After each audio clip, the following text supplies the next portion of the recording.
औज़ुबिल्लाहिमिनश्शैतानिर्रजीम बिस्मिल्लाहिर्रहमानिर्रहीम।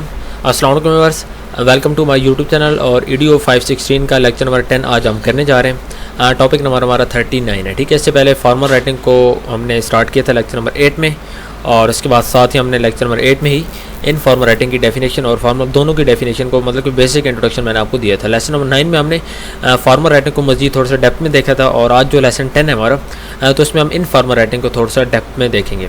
ठीक है, इनफॉर्मल राइटिंग के अंदर हमारा टॉपिक नंबर 39 है रिफ्लेक्टिव राइटिंग। रिफ्लेक्टिव राइटिंग क्या होता है? It can be both under formal and informal writing. बिल्कुल पहला पॉइंट और मोस्ट इंपॉर्टेंट पॉइंट वो ये कि रिफ्लेक्टिव राइटिंग फॉर्मल राइटिंग के अंदर भी आता है, और उसके बाद जो इनफॉर्मल राइटिंग है इसके अंदर भी आता है। ठीक है, ये चीज़ डिपेंड करती है कि ये फॉर्मल है इनफॉर्मल है, ये डिपेंड करेगी ऑर्गेनाइजेशन पे एंड उसके बाद कल्चर पे। ठीक है, कि मतलब कि जो ऑर्गेनाइजेशन है, जो यानी कि जो ऑर्गेनाइजेशन है वो किस कल्चर के से है, अगर उस कल्चर में मतलब उस कल्चर के अकॉर्डिंग फिर इस चीज़ का फैसला होगा कि जो रिफ्लेक्टिव राइटिंग है अब क्या ये फॉर्मल है या इनफॉर्मल है। ठीक है, उसका क्योंकि आपको पता है कि हर कल्चर में हमने ऊपर स्टार्टिंग में फॉर्मल राइटिंग की डेफिनेशन में हमने ये बात देखी थी कि फॉर्मल राइटिंग की कोई स्पेसिफिक डेफिनेशन नहीं है।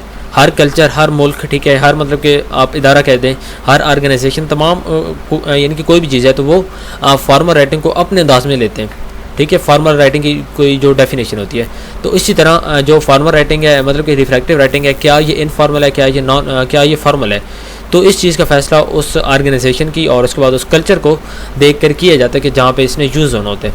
ठीक है, उसके बाद it is something that we write reflective back on what we have done in order to keep a record for further references. ठीक है, ये क्या होता है? It is something like we write reflective back, कि ये एक चीज़ होती है, ये एक राइटिंग होती है कि जिसको हम लिखते हैं। कब लिखते हैं? When we that we write reflecting back, कि जब हम मतलब कि किसी चीज़ पर रिफ्लेक्ट कर रहे होते हैं, on what we have done, उस चीज़ पर रिफ्लेक्ट कर रहे होते हैं कि जो काम हमने कर दिया, to keep a record for further references, और उसके बाद उस चीज़ का रिकॉर्ड हम रखने के लिए ताकि हमें फ्यूचर में अगर उसकी ज़रूरत पड़ती है तो हम उसका रेफरेंस मतलब कि इसके हवाले से दे सकें। ठीक है, इट इज़ समथिंग, ये एक राइटिंग होती है जो हम आमतौर पर लिखते हैं, मतलब कि जिसको हम यूज़ करते हैं। कब यूज़ करते हैं? कि जब हम किसी ऐसी चीज़ पर रिफ्लेक्ट करते हैं कि जो कि हमने कर दी होती है, और उसके बाद हमारा गोल क्या होता है कि हमने इस रिकॉर्ड को सेव भी करना है ताकि आइंदा के मतलब कि जो फ्यूचर होगा तो उसमें हम इस रिकॉर्ड को एज अ रेफरेंस शो कर सकें। ठीक है, उसके बाद देखें it might be published somewhere and read by many people, तो ये कहीं भी पब्लिश की जा सकती है, और उसके बाद इसको आम तौर पर ज़्यादातर लोग पढ़ते हैं, मतलब कि कहीं एक जगह पे ये पब्लिश की जाती है और उसके बाद इसको बहुत ज़्यादा लोग पढ़ते हैं। ठीक है, any kind of academic writing is formal. अब ये भी एक मोस्ट इंपॉर्टेंट पॉइंट है कि कोई भी अकेडमिक राइटिंग, ठीक है, असाइनमेंट्स आप बना रहे हैं, आप कुछ भी कर रहे हैं, आप होमवर्क कर रहे हैं, कोई भी अकेडमिक राइटिंग जो होती है वो क्या होती है? फॉर्मल होती है। अब prospectus is good example of formal reflective writing. अब prospectus first of all prospectus का ताल्लुक किस चीज़ से? हमने पीछे देख लिया कि any kind of academic writing is formal, किसी किस्म की भी अकेडमिक राइटिंग फॉर्मल होती है। ठीक है, अब प्रोस्पेक्टस क्या होता है? इसका भी ताल्लुक अकेडमिक राइटिंग से है, तो ये क्या होगा? ये अकेडमिक रिफ्लेक्टिव राइटिंग है। ठीक है, prospectus is the good example of formal reflective writing. तो इसमें क्या होता है? You can write your own reflective writing है। इसमें क्या होता है कि जो इनके प्रोस्पेक्टस में कोई भी इदारा अपने मतलब कोई भी अपनी जो उनकी बात होती है वो सारा अपने पॉइंट लिख देते हैं, और उसके बाद कहीं भी एक जगह पब्लिश हो जाता है, और उसके बाद उसको मैनी पीपल्स को दे दिया जाता है, और उसके बाद बहुत ज़्यादा लोग इसको रीड करते हैं। ठीक है, और उसके बाद एक रिकॉर्ड भी होता है आगे, मतलब कि ताकि फ्यूचर में अगर कोई मसला बनता है तो as a record, as a reference वो उसको शो भी कर सकते हैं। उसके बाद आमतौर पर रिफ्लेक्टिव राइटिंग वो भी होती है कि आप अपने आप को रिफ्लेक्ट करें, और अपने बारे में आप जिस तरह पर्सनल डायरीज होती है ना, तो अपने बारे में आप पॉइंट्स लिखें। ठीक है, अपने आप को इम्प्रूव करने के बारे में, अपनी वीकनेसेस, अपने जो आपके स्ट्रॉन्ग पॉइंट होते हैं उनको लिखें। तो अपने आप को भी रिफ्लेक्ट करते हुए राइटिंग करना, ये भी क्या होता है? ये रिफ्लेक्टिव राइटिंग है। लेकिन फिर ये क्या होगा? ये नॉन फॉर्मल होगा, ये इनफॉर्मल होगा। उसके बाद देखते हैं topic 40 diary writing. Diary writing क्या होती है? Diary writing is another form of reflective writing.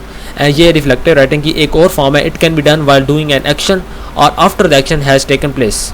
ठीक है, it can be done while doing an action, ये उस टाइम लिखी जाती है, उस टाइम डायरी राइटिंग की जाती है जब कोई एक्शन हो रहा होता है, या उस टाइम की जाती है जब कोई एक्शन हो चुका होता है, जब कोई काम मुकम्मल हो चुका होता है।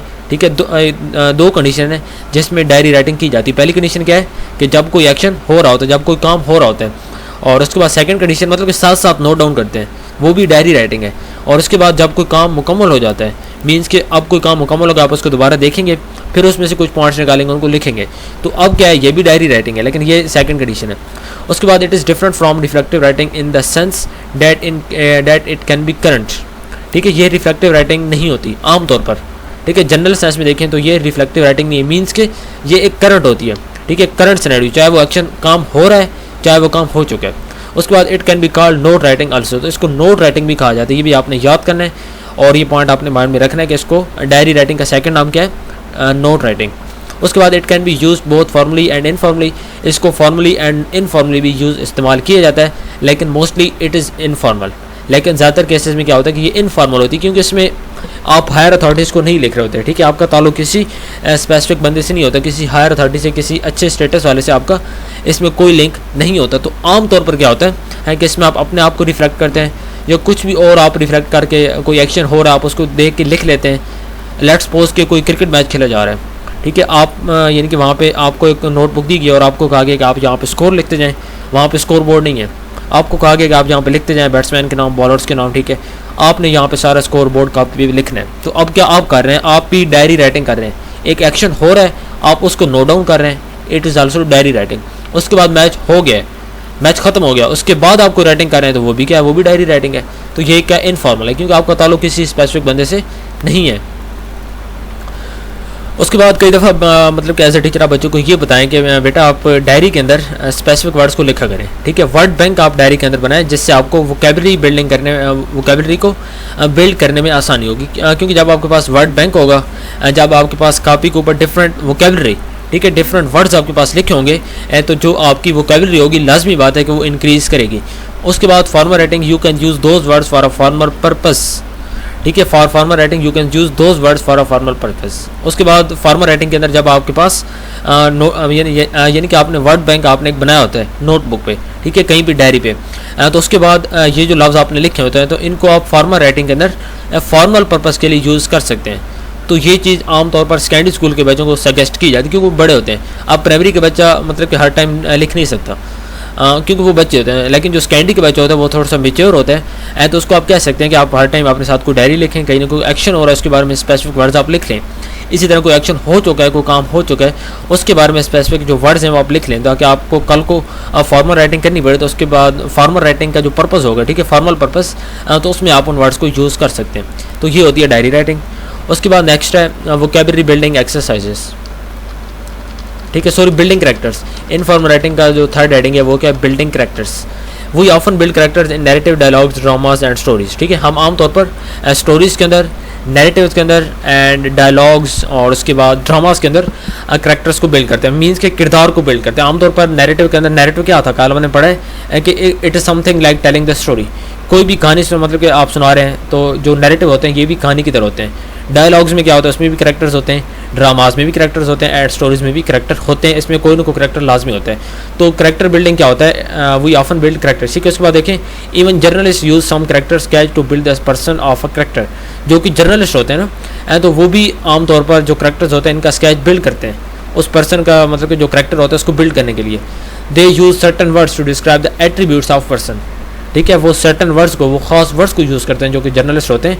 अगर वो किसी पर्सन के बारे में बात करना चाह रहे हैं, ठीक है, उसका स्केच बनाना चाह रहे हैं, तो उसका जो करैक्टर होगा ना, तो उसको वो लाजमी मतलब कि यूज़ करते हैं। तो उसके बाद वो उसके एट्रीब्यूट्स को, जो उसकी खसूसियात होती हैं, जो उसकी वीकनेसेस, स्ट्रॉन्ग पॉइंट्स होते हैं, तो उनको वो सर्टन वर्ड्स के थ्रू मतलब कि आपके सामने शो करते हैं। It can be both formal and informal.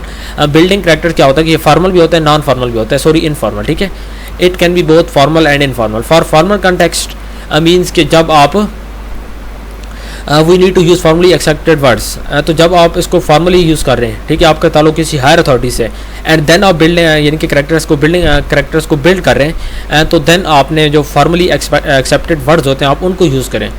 और अदर मतलब कि अगर आप इसको कर रहे हैं, some time you can describe the character in a casual way, तो आमतौर पर अगर आप कैजुअल वे में यूज़ कर रहे हैं, ठीक है, तो वो आपका इनफॉर्मल राइटिंग में आएगा। ठीक है, इनफॉर्मल बिल्डिंग कैरेक्टर्स होगा। ठीक है, अब आमतौर पर क्या होता है कि फैशन मैगजीन के अंदर we can talk about celebrities in an informal manner. तो हम आमतौर पर जो मैगजीन्स होती हैं, फैशन मैगजीन्स, तो उधर हम जो सेलिब्रिटीज़ होती हैं, ठीक है, जो मशहूर शख्सियात होती हैं, उनके बारे में हम इनफॉर्मल मैनर में बात करते हैं। Formal language may not be appropriate for people we are fond of to bring them closer. ठीक है, अब यहाँ पे देखें जो हिस्टोरियन होते हैं, ठीक है, तारीखदान होते हैं, तो ये लोग क्या करते हैं कि फॉर्मल लैंग्वेज यूज़ करते हैं किसी भी पॉलिटिकल फिगर को डिस्क्राइब करने के लिए, किसी भी स्पेसिफिक पर्सन को डिस्क्राइब करने के लिए, जो कि होते हैं वो तारीख दान होते हैं, जो कि तारीख को लिखते हैं, नोट करते हैं। तो ये सारे क्या होते हैं, ये मतलब कि फॉर्मल राइटिंग को और फॉर्मल लैंग्वेज को यूज़ करते हैं। तो इनके नज़दीक जो बिल्डिंग करैक्टर है वो किस में आएगा, फॉर्मल राइटिंग में आएगा। उसके बाद newspapers also use both formal and informal styles of building character. तो न्यूज़पेपर के अंदर क्या होता है कि जो सिचुएशन होती है प्रॉपर उस चीज़ के ऊपर डिपेंड करता है कि अगर फॉर्मल है तो फिर फॉर्मल लैंग्वेज यूज़ की जाती है, नॉन फॉर्मल है मतलब कि मेन चीज़ सिचुएशन होती है न्यूज़पेपर में, उस सिचुएशन के अकॉर्डिंग चला जाता है। न्यूज़पेपर में फॉर्मल भी होता है, इनफॉर्मल भी होता है बिल्डिंग करैक्टर्स, ठीक है। तो अगर सिचुएशन प्रॉपर कुछ स्पेसिफिक है, किसी का ताल्लुक हायर स्टेटस है, हायर अथॉरिटी से है, तो देन आप वहाँ पे न्यूज़पेपर के अंदर भी उसको एज अ फॉर्मल लेंगे। और उसके बाद अगर आप कोई कैजुअल मतलब कि सिचुएशन है, कोई स्पेसिफिक सिचुएशन नहीं है, कोई हायर अथॉरिटीज़ कोई स्टेटस आपका ताल्लुक नहीं है जिसका आप जिक्र कर रहे हैं, तो देन आप उसको नॉन फॉर्मल मीन्स के इनफॉर्मल आप उसको लेंगे, ठीक है। तो describing the character is very important to place the character in the right place. किसी भी करैक्टर को डिस्क्राइब करने के लिए बहुत ज़रूरी है कि आप उसको राइट प्लेस, जो कि उसके एक मखसूस जगह है, आप उसको उस पर रखें। तो बिल्डिंग करैक्टर में ये बहुत ज़रूरी है, ठीक है। तो ये होता है बिल्डिंग करैक्टर्स। उसके बाद इनफॉर्मल राइटिंग ईमेल, ठीक है। ईमेल्स का आपको पता है, हमने ऊपर डिस्कस किया था फॉर्मल राइटिंग में कि ये इनफॉर्मल भी होते हैं और फॉर्मल भी होते हैं, ठीक है। इनफॉर्मल कब होते हैं कि जब हम इसको लिख रहे होते हैं अपने फ्रेंड्स को, अपने साथीज़ को, ठीक है, अपने जो हमारे होते हैं पेरेंट्स होते हैं, ठीक है, उनको हम लिख रहे होते हैं। तो देन जो ईमेल्स होते हैं ये इनफॉर्मल होते हैं, ठीक है। It is a useful substitute of, ये सब्स्टिट्यूट होते हैं किस चीज़ का, मेमोज़ का। मेमोज़ क्या होते हैं कि जो कि किसी भी ऑर्गेनाइजेशन में मतलब कि ऑर्गेनाइजेशन के अंदर के काम होता है ना, अंदर की खबरें होती हैं, तो एक बंदे से लेकर दूसरे बंदे तक जो पहुंचाते हैं, तो वो मेमोज़ के थ्रू अपनी ऑर्गेनाइजेशन अपनी खबरें पहुंचाती है। कोई भी इदारा है तो उसके अंदर जितने काम करने वाले एम्प्लॉयज़ हैं, ठीक है, वो आपस में अगर बात करेंगे, मतलब कि कोई जो हायर अथॉरिटीज़ की तरफ से, कोई CEO की तरफ से कोई मैसेज होगा तो उसको मेमो की फॉर्म में पूरी ऑर्गेनाइजेशन के अंदर शेयर कर दिया जाता है। तो इसी तरह ईमेल भी होता है। ईमेल को भी आमतौर पर मतलब कि कोई भी इन्फॉर्मेशन शेयर करने के लिए आमतौर पर ऑर्गेनाइजेशन के अंदर भी इस्तेमाल किया जाता है, और दो एम्प्लॉयज़ आपस में भी बात करने के लिए इसको इस्तेमाल करते हैं, दो स्टूडेंट्स, दो टीचर्स, और उसके बाद स्टूडेंट टीचर आपस में, बॉस और जो मतलब के कैंडिडेट्स होते हैं, तो ये भी आपस में बात करने के लिए आमतौर पर ईमेल्स को यूज़ करते हैं। तो ये इनफॉर्मल भी होता है और फॉर्मल भी होता है, लेकिन आमतौर पर इसका एडवांटेज क्या होता है ईमेल्स का कि इसमें आपको रिप्लाई जल्दी मिलते हैं, ठीक है। Informally with an online group, ठीक है। The thread can continue informally with an online group, ठीक, मतलब कि आप किसी ऑनलाइन ग्रुप में चैटिंग कर रहे हैं तो देन क्या होगा, देन ये इनफॉर्मल होगा। लेकिन उसके बाद इसका एडवांटेज आपको बता रहा हूँ कि इसका एडवांटेज क्या होता है कि इसमें आप मतलब कि रिप्लाई आपको जल्दी मिलते हैं, ठीक है। तो बाकी ये इतना इंपॉर्टेंट नहीं है, लेकिन यहाँ से आपका बिल्डिंग करैक्टर जो है ना, ये मोस्ट इंपॉर्टेंट है, इसको आपने पढ़ लेना है। और मैंने आपको बता भी दिया कि ये क्या होता है, और फिर भी आपको क्वेश्चन होते हैं इस लेक्चर में, सो आपने लाजमी करें। यहाँ पे हमारा लेसन नंबर 10 कंप्लीट होगी, ठीक है। उम्मीद करता हूँ आपको समझ आ गई होगी, और कोई भी आपको क्वेश्चन होता है क्वेश्चन लाजमी किया करें, और अगर आपने चैनल को सब्सक्राइब किया नहीं, लाजमी सब्सक्राइब कर लें, बेल आइकन बटन को आप लोग लाजमी प्रेस कर लें, ताकि जितने भी आपके मैं ये लेक्चर्स अपलोड करूँगा आपको उसके नोटिफिकेशन टाइमली मिल सके, ठीक है। मिलते हैं नेक्स्ट वीडियो में, टिल देन अल्लाह हाफिज़।